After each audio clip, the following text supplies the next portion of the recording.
بسم اللہ الرحمن الرحیم۔ السلام علیکم۔ اس آڈیو میں ہم جواہر البحار کو آگے کنٹینیو کریں گے۔ اس سے پہلے اگر آپ نے سبسکرائب نہیں کیا تو سبسکرائب کر لیں اور بیل آئیکن پریس کر دیں۔ تو شروع کرتے ہیں۔ فائدہ۔ قاضی ابو الفضل عیاض رحمۃ اللہ علیہ فرماتے ہیں کہ اللہ تعالیٰ نے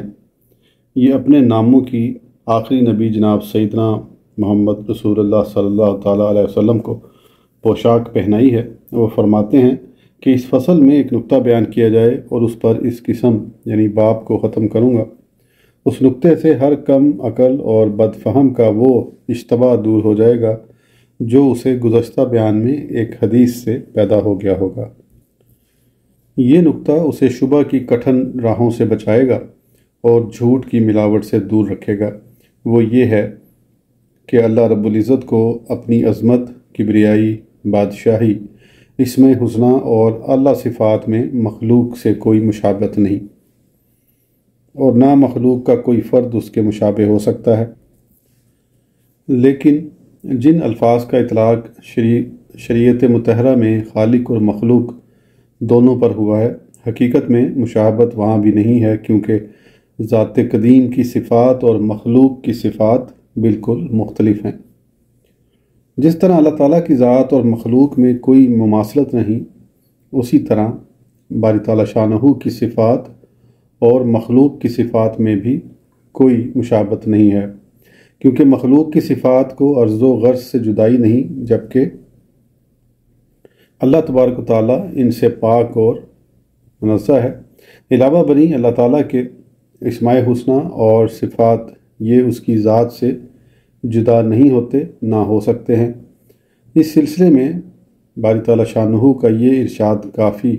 و دافی ہے، لیسا کمثلہ شیء، اس جیسا کوئی نہیں۔ اللہ تعالیٰ ان عارف اور محقق علماء کرام کو شاداں و فرحاں رکھے جنہوں نے فرمایا ہے کہ توحید سے مراد ایک ایسی ذات کا اثبات ہے جو کسی بھی ذات کے مشابہ نہ ہو اور اپنی صفات سے کبھی معطل نہ ہو۔ واسطی علیہ الرحمہ نے اس پر اضافہ کرتے ہوئے بیان کیا اور اسی آیت سے یہ دلیل پکڑی ہے۔ انہوں نے فرمایا کہ اللہ تعالیٰ کی ذات کے مانند کوئی ذات نہیں،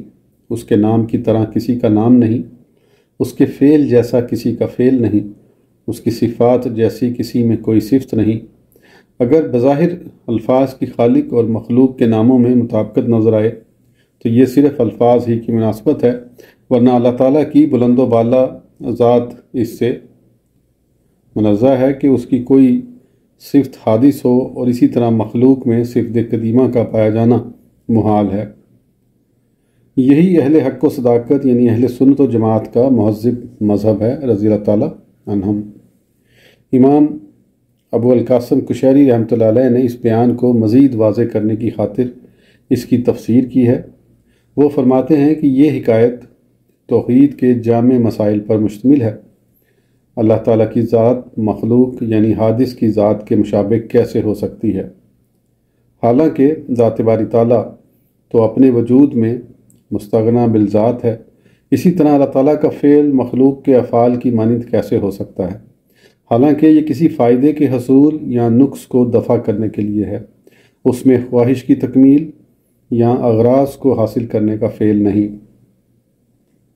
اور اس میں کسی قسم کی مباشرت یا اسباب کی اعانت نہیں، جبکہ مخلوق کے افعال ان امور سے خالی نہیں ہوتے۔ ہمارے دوسرے بعض مشائخ عظام نے فرمایا ہے کہ تم جو کچھ اپنے وہم و گمان یا عقل سے معلوم کر لیتے ہو وہ تمہاری ہی طرح حادث ہے۔ امام ابو المعالی جوینی رحمۃ اللہ علیہ نے فرمایا ہے کہ جو شخص اللہ تعالیٰ کے وجود کا اقرار کر لینے پر ہی مطمئن ہو جائے اور اس کے فکر کی یہی آخری حد ہو تو جان لینا چاہیے کہ وہ مشبہ یعنی اللہ تعالیٰ کو کسی سے تشبیہ دینے والا ہے، جیسے ابن حزم و ابن تیمیہ وغیرہ اور ان کے پیروکار۔ اور جو شخص خدا کے سوا دوسروں کی نفی کرنے پر ہی مطمئن ہو جائے وہ معطل ہے، یعنی اللہ تعالیٰ کو بے بس سمجھنے والا۔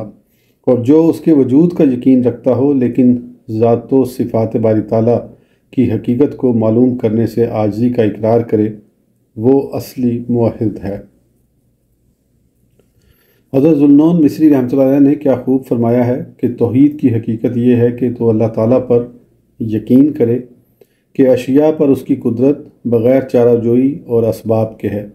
اس کا ثنا مزاج کے دخل اور علت سے خالی ہے، ہر چیز اس کا ثنا ہے اور وہ اپنے ثنا کے لیے علت کا محتاج نہیں۔ جو چیز تیرے وہم میں سما سکے ذاتی باری تعالیٰ اس سے ورا ہے۔ یہ کلام عجیب، نفیس اور محققانہ ہے۔ اس کا آخری حصہ اللہ رب العزت کے اس ارشاد کی تفسیر ہے کہ لیسا کمثلہ شیء، دوسرا حصہ اس فرمان الہی کی تفسیر ہے لا یسأل عما یفعل، اس خدا سے نہیں پوچھا جاتا جو وہ کرے، اور تیسرا حصہ باری تعالیٰ شانہ کے اس ارشاد کی تفسیر میں ہے کہ انما قولنا لشیء اذا ردناہ فیقول لہ کن فیکون، جو چیز ہم چاہیں اس سے ہمارا فرمانا یہی ہوتا ہے کہ ہم کہیں ہو جا، وہ ہو جاتی ہے۔ اللہ تعالیٰ ہمیں اور آپ کو اثبات توحید اور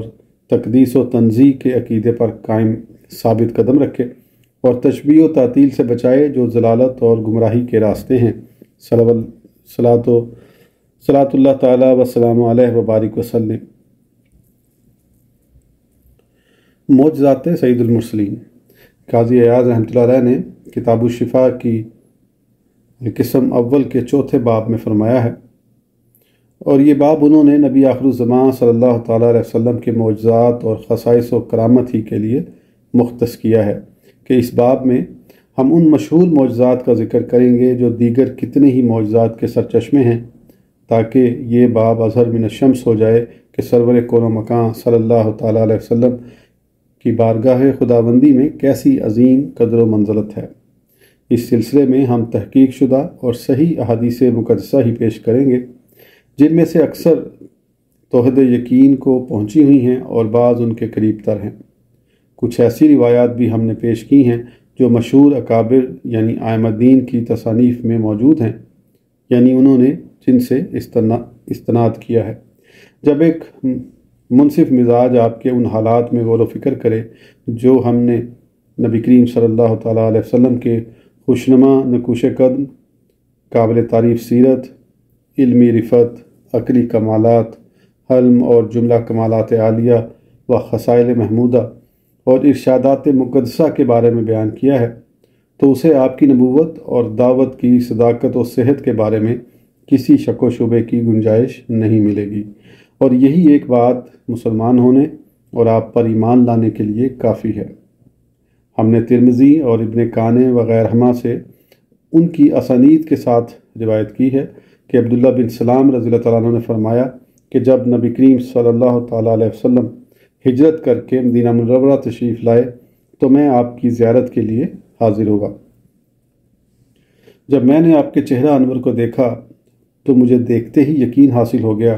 کہ جھوٹے آدمی کا ایسا چہرہ نہیں ہو سکتا۔ ابو رشا تمیمی رضی اللہ تعالیٰ عنہ فرماتے ہیں کہ میں بارگاہ رسالت میں حاضر ہوا تو میرے ساتھ میرا لڑکا بھی تھا۔ مجھے آپ کی زیارت کرنے کا موقع دیا گیا تو اس معجز نما ہستی کو دیکھتے ہی یقین آ گیا کہ وہ سچا نبی ہے۔ امام مسلم اور بعض دوسرے محدثین نے روایت کی ہے کہ جب ایک شخص زماد نامی آپ کی خدمت میں بصورت وفد حاضر ہوا تو نبی کریم صلی اللہ تعالیٰ علیہ وسلم نے اس کے وفد کے سامنے فرمایا، بے شک سب تعریفیں اللہ کے لیے ہیں، ہم اسی کی حمد بجا لاتے ہیں اور اسی سے مدد چاہتے ہیں۔ جسے اللہ ہدایت دے اسے کوئی گمراہ نہیں کر سکتا، اور جو گمراہ ہو جائے اسے کون ہدایت دے۔ میں گواہی دیتا ہوں کہ اللہ کے سوا کوئی معبود نہیں، وہ اکیلا ہے، اس کا شریک کوئی نہیں، اور بے شک محمد اس کا بندہ اور اس کا رسول ہے صلی اللہ تعالیٰ علیہ وسلم۔ زماد نے یہ کلمات مقدسہ سنے تو کہنے لگا، آپ بار بار یہ کلمات دہراتے رہیے، یہ تو بحر حقیقت کی تہ کے موتی ہیں۔ آپ ہاتھ آگے بڑھائیں، میں اسلام پر آپ کی بیعت کرتا ہوں رضی اللہ تعالیٰ عنہ۔ جامع بن شداد کا بیان ہے کہ ہم میں طارق نامی ایک آدمی تھا۔ اس کا بیان ہے کہ میں نے مدینہ منورہ میں سرور کون و مکان صلی اللہ تعالیٰ علیہ وسلم کی زیارت کا شرف حاصل کیا تھا۔ اسی دوران میں نبی آخر الزمان صلی اللہ تعالیٰ علیہ وسلم نے لوگوں سے پوچھا، کیا تمہارے پاس فروخت کرنے والی کوئی چیز ہے؟ ہم نے جواب دیا، یہ اونٹ ہے۔ آپ نے قیمت پوچھی تو ہم نے کچھ وسق کھجور اس کی قیمت بتائی۔ آپ نے اونٹ کی مہار پکڑی اور لے کر چلے گئے۔ ہم آپس میں گفتگو کرنے لگے کہ ایک اجنبی شخص کے ہاتھوں اونٹ فروخت کر دیا اور یہ بھی معلوم نہیں کہ وہ کہاں رہتا ہے۔ اس سفر میں ہمارے ساتھ ایک عورت بھی تھی۔ وہ کہنے لگی آپ کے اونٹ کی قیمت کی ضامن میں ہوں۔ میں نے اونٹ خریدنے والے شخص کا چہرہ انور دیکھا ہے جو 14ویں رات کے چاند کی طرح دمکتا تھا۔ ایسا شخص تمہارے ساتھ بدعہدی نہیں کر سکتا۔ صبح ہوتے ہی ایک آدمی کھجوریں لے کر آیا اور کہنے لگا مجھے رسول اللہ صلی اللہ تعالیٰ علیہ وسلم نے تمہارے پاس یہ کھجوریں دے کر بھیجا ہے، ان کا وزن کر کے قیمت پوری کر لو۔ چنانچہ ہم نے اس طرح مطلوبہ کھجوریں وصول کر لیں۔ جلندی شاہ عمان کے بارے میں منقول ہے کہ اسے جب یہ معلوم ہوا کہ اللہ تعالیٰ کا آخری رسول صلی اللہ تعالیٰ علیہ وسلم اسے اسلام کی دعوت دے رہا ہے تو اس کا بیان ہے کہ خدا کی قسم مجھے اس امی نبی کے برحق ہونے پر اس بات نے دلالت کی کہ وہ اس وقت تک کسی بھلائی کا حکم نہیں دیتے جب تک خود اس پر عمل کر کے نہ دکھائیں، اور اس وقت تک کسی برے کام سے منع نہیں کرتے جب تک خود اس سے اجتناب نہ کریں۔ جب وہ کسی پر غلبہ پا لیتے ہیں تو مغرور نہیں ہوتے، اور جب مغلوب ہو جاتے ہیں تو مایوس نہیں ہوتے۔ ایفائے عہد کرتے ہیں، وعدے کا لحاظ رکھتے ہیں، اسی لیے میں گواہی دیتا ہوں کہ وہ سچے نبی ہیں۔ ارشاد ربانی یکادو زیتھا یضیء ولو لم تمسسہ نار، قریب ہے کہ اس کا تیل بھڑک اٹھے اگرچہ اسے آگ نہ چھوئے۔ کی تفسیر میں نفتویہ نے کہا کہ یہ ایک مثال ہے جو اللہ تعالیٰ نے اپنے حبیب صلی اللہ تعالیٰ علیہ وسلم کے متعلق بیان فرمائی ہے، یعنی اے حبیب باخوا تم قرآن کریم کی تلاوت کر کے کسی کو نہ بھی سنا رہے ہوگے اس وقت بھی تمہاری رویت ہی تمہاری نبوت پر دلالت کر رہی ہوگی۔ اسی طرح ابن رواحہ رضی اللہ تعالیٰ عنہ نے فرمایا ہے لو لم تکن فیہ آیات مبینات فکان منظرہ ینبی کا بالخبر۔ معجزات و قرآن کریم۔ قاضی ایاز رحمۃ اللہ علیہ نے نبی کریم صلی اللہ تعالیٰ علیہ وسلم کے معجزات کو اچھے پیرائے میں اور مکمل طور پر بیان کیا ہے۔ ابتدا اعجاز القرآن سے کی ہے۔ اعجاز القرآن کے بکثرت وجوہ بیان فرمائے ہیں جن پر مطلع ہونے کے بعد ایک منصف مزاج یہ یقین کر لینے پر مجبور ہو جاتا ہے کہ واقعی یہ اللہ تعالیٰ کا کلام ہے۔ اللہ تعالیٰ کی ساری مخلوق میں سے کسی میں یہ طاقت اور صلاحیت نہیں ہے کہ قرآن کریم کی کسی چھوٹی سی صورت جیسی صورت بنا کر لے آئے۔ قاضی ایاز رحمۃ اللہ علیہ نے اس کے بعد مختلف معجزات کا ذکر کیا ہے، مثلا چاند کا 2 ٹکڑے ہو کر زمین کے قریب آنا اور واپس چلا جانا، حضرت علی رضی اللہ تعالیٰ عنہ کی نماز عصر ادا کروانے کے لیے سورج کو غروب ہونے سے واپس بلانا، انگشتھائے مبارک کے درمیان سے پانی کے چشمے جاری ہونا، آپ کی برکت سے پانی جاری ہو جانا، آپ کے مس کرنے اور دعا کرنے سے چیزوں کا نامعلوم طریقے پر بڑھ جانا، آپ کی برکت اور دعا سے کھانے پینے کی چیزوں کا زیادہ ہو جانا، درختوں کا کلام کرنا اور آپ کی نبوت کی گواہی دینا، درختوں کا آپ کے بلانے پر حاضر ہو جانا، حنانہ ستون کا واقعہ، جمادات و حیوانات سے متعلق جو معجزات ظاہر ہوئے، مردوں کا زندہ کرنا، بیماروں کو تندرست کر دینا، دعاؤں کا فوراً قبول ہونا، یہ ایک وسیع اور انوکھا باب ہے، یعنی ایمان افروز باب ہے۔ موجودات خارجیہ جنہیں آپ نے مس کیا ان کا آپ کی برکت و کرامت سے ماہیت تبدیل کر لینا نیز، اور جو آپ غیوب پر مطلع ہیں ان میں سے یہ بھی ہے کہ جو کچھ دنیا میں ہو چکا اور جو ہونے والا ہے۔ اس بات کے ثبوت میں اتنی احادیث موجود ہیں کہ گویا سمندر ہیں جس کی تہ نہیں مل سکتی اور نہ اس کا پانی نکالا جا سکتا ہے۔ رسول اللہ صلی اللہ تعالیٰ علیہ وسلم کے وہ معجزات جن کا علم ہمیں قطعی طور پر ہے اور کثیر التعداد راویوں کے ذریعے ہمیں تواتر کے طور پر پہنچے ہیں اور جن کے مفہوم و معنی پر اتفاق ہے، ان میں سے آپ کا غیب پر مطلع ہونے کا معجزہ بھی ہے۔ صحابہ کرام کا اس پر یہاں تک یقین تھا کہ جب کوئی اپنے ساتھی سے بات کرتا تو دوسرا کہتا خاموش رہو، خدا کی قسم اگر حضور کے پاس اور کوئی خبر دینے والا نہ ہوا تو بتا کہ پتھر بھی انہیں بتا دیں گے۔ اس کے علاوہ قیامت کی نشانیاں بتانا، نیز حشر و نشر اور قیامت کے حالات بتانا، حالانکہ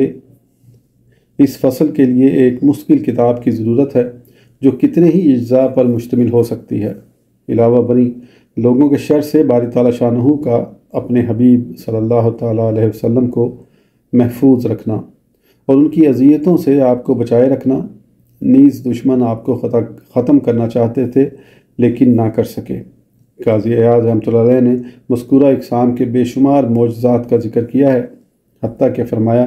نبی کریم صلی اللہ تعالیٰ علیہ وسلم کے بہت بڑے معجزات میں سے یہ بھی ہے جو اللہ تعالیٰ نے آپ کو علوم اور معارف کا خزانہ بنا دیا اور آپ کو خصوصیت بخشی کہ دین اور دنیا کے تمام مسائل پر آپ کو مطلع فرمایا، نیز شریعتوں کے امور اور اپنے دین کے قوانین کی معرفت عطا فرمائی، اور اپنے بندوں کی سیاست اور اپنی امت کے مسائل اور گزشتہ امتوں کے حالات، انبیاء و مرسلین کے حالات، آدم علیہ السلام سے لے کر اپنے عہد مبارک تک کے جابر بادشاہوں اور گزرے ہوئے زمانوں کے قصے اور سابقہ کی شریعتوں، ان کی کتابوں اور سیرتوں کو ذہن میں محفوظ کر لینا اور ان کی خبروں، ان پر اللہ تعالیٰ کے انعام یا عذاب کے واقعات، ان کے سرگرہوں کے اطوار، ان کا اختلاف آراء، ان کی مدتوں، عمروں اور ان کے حکماء کے اقوال کو جان لینا، اور ہر امت سے کافروں کے جھگڑوں اور اہل کتاب کے ہر فرقے کے ساتھ اس کی مسلمہ کتابوں کے ذریعے معارضے کی صلاحیت ہونا، ان کی کتابوں کے اسرار اور چھپائے ہوئے علوم و اخبار کو ظاہر کرنا، یعنی جن باتوں کو اہل کتاب مخصوص مصلحتوں کے تحت چھپائے رکھتے تھے، عربی زبان کی مہارت حاصل ہونا اور ہر جماعت اور قبیلے کے خاص الفاظ اور ان کی فصاحت کے جملہ اقسام کا احاطہ کر لینا،